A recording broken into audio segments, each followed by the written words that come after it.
అస్మద్గురుభ్యో నమః. ఇంకొక ప్రశ్న ఏమిటంటే, అయ్యా వివాహమై చాలా కాలమైన సంతానము లేదు, సంతానము కలుగుతూ వాళ్ళు గట్టిగా 2 నెలలు అలా కాకుండానే విడిచి వెళ్ళిపోతున్నారు. సంతానము కలగాలన్నా నిలవాలన్నా మార్గం ఏమిటి? ఉన్నాయి మార్గాలు, పెద్దలు చాలా చాలా చెప్తారు. నాగదేవత పూజ అని చెప్పి ఏదో నాగదేవత విగ్రహాన్ని అని అవన్నీ కాదని అంటలేదు. అవన్నీ చేద్దామంటే కాస్త ధనం ఖర్చు అవుతోంది, అది కూడా ఆలోచించుకోవచ్చు. చేయగలిగితే చేయండి. ఇప్పుడు అడిగిన ప్రశ్న ఎవరిదంటే, మేమంత డబ్బు ఖర్చు పెట్టుకోలేమండి, మరి ఏం చెయ్యాలి, మాకేమన్నా మార్గం ఉందా? దీనికోసమే మనకి మత్స్య పురాణంలో మార్కండేయ మహర్షి తండ్రి గారు చేశారు ఒక ఉపాసన. మృకండు మహర్షి ఆయన చేస్తాడు ప్రార్థన. ఆ ప్రార్థనని మత్స్య పురాణంలో చెప్పిన దాన్ని ఒక్కసారి జ్ఞాపకం చేసుకుందాం. అమ్మా, అయ్యా, ఇది భార్యాభర్తలు సంతానం కావాల్సిన వాళ్ళు, సంతానం నిలవాల్సిన వాళ్ళు చదవచ్చును, లేదా వాళ్ళ పేరుతోటి పెద్దలు ఎవరైనా కూడా చెయ్యవచ్చును. తప్పనిసరిగా షష్ఠి నాడు, నెలలో 2 సార్లు వస్తుంది.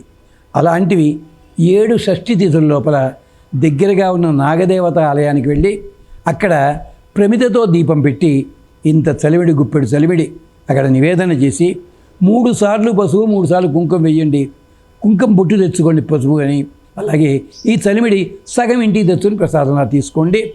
మిగిలిన రోజులు ఇప్పుడు చెప్పబోయే శ్లోకం మీ వీలుని బట్టి చదవండి. తప్పనిసరిగా 108 సార్లు అయితే మంచిది.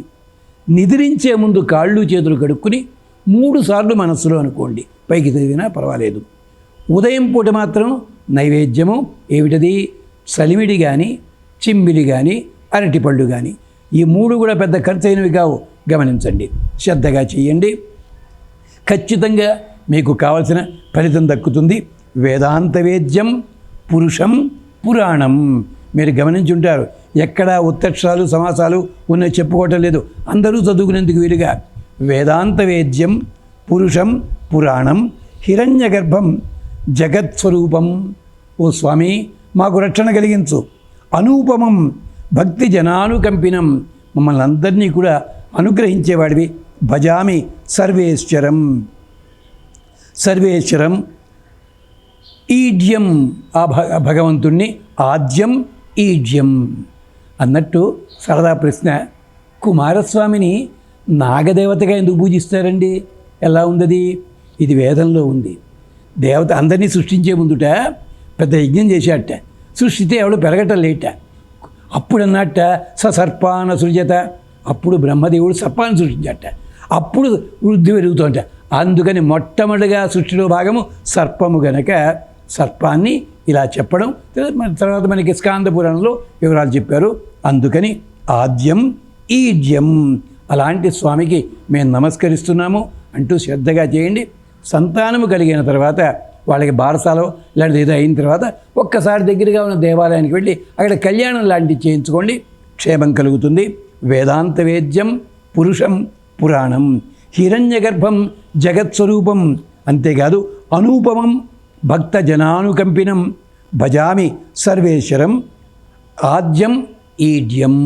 ఇది ఇంకొకటి, చదువుకోలేని వాళ్ళు ఉన్నారనుకోండి, అంటే చదువు రాని వాళ్ళు చేయాల్సిన పని ఏంటో తెలిసిన, చిన్న దీపాన్ని వాళ్ళ ఇంటి ముందు తులసి కోట లోపల పెట్టుకుని నమస్కరించండి.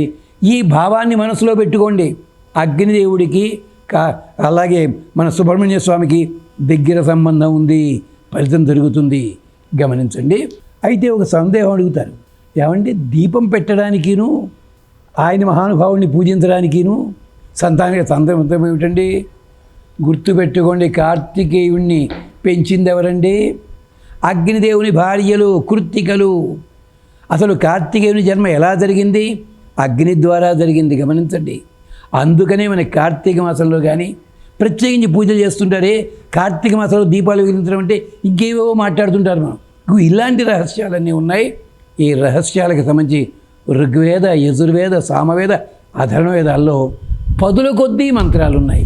అంచేతమ్మా, కంగారు పడకండి. అయ్యో మేము చదువుకోలేమండి, చదువు రాదండి మాకు అంటారా? ఏం పర్వాలేదమ్మా.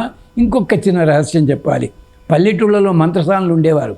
అమ్మాయికి ప్రసవం అవుతోందన్న టైం లోపల అవుతుందని తెలిసిన 10 రోజుల ముందు వాళ్ళంతా కూడా స్నానాలు చేసి ఇళ్ళ దగ్గర మట్టి దీపాలు పెట్టి ఒట్టి నేల మీద పడుకుని వచ్చేవారమ్మా. ఎందుకని? అగ్నిదేవుడు రాబోతున్నాడు అని చెప్పడానికి. ఇప్పటికీ పల్లెటూళ్ళలో ఈ అలవాట్లు ఉన్నాయి. అంచేత దీపం పెట్టండి, ఆరాధన చేయండి. చదువు రాని వాళ్ళు, అలాంటి వాళ్ళు, చదువు వచ్చిన వాళ్ళు చేయండి, మంచి ఫలితం లభిస్తుంది. స్వస్తి.